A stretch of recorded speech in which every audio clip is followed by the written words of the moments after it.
ನೋಡಿ ಎಲ್ರಿಗೂ ಕಾಣಿಸ್ತಾ ಇರ್ಬೋದು ಈ ಗಿಡ.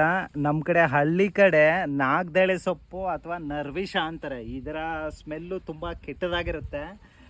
ಯೂಶ್ವಲಿ ಎಲ್ಲ ಮನೆ ಮುಂದೆ ಈ ಹೂವಿನ ತೋಟ ಇರುತ್ತಲ್ಲ ಅಲ್ಲಿ ಬೆಳೆಸ್ತಾರೆ. ಯಾಕಂದರೆ ಇದು ಸ್ಮೆಲ್ಗೆ ಹಾವುಗಳು ಬರಲ್ಲ ಅಂತೆ ಒಳಗಡೆ.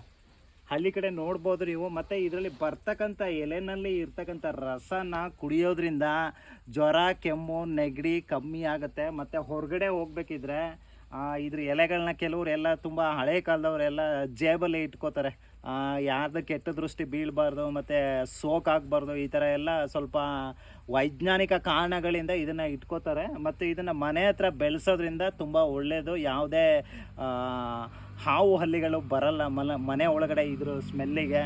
ಸೊ ಆದಷ್ಟು ಈ ವಿಡಿಯೋನ ಎಲ್ರಿಗೂ ಶೇರ್ ಮಾಡಿ. ಮತ್ತು ಇದ್ರ ಬೀಜಕ್ಕೆ ತಪ್ಪದೆ ನನಗೆ ಕಮೆಂಟ್ ಮಾಡಿ, ನಾನು ಖಂಡಿತ ಕಳಿಸ್ಕೊಡ್ತೀನಿ. ಇದ್ರ ಬೀಜಗಳೇನಾದರೂ ಬೇಕಿದ್ರೆ.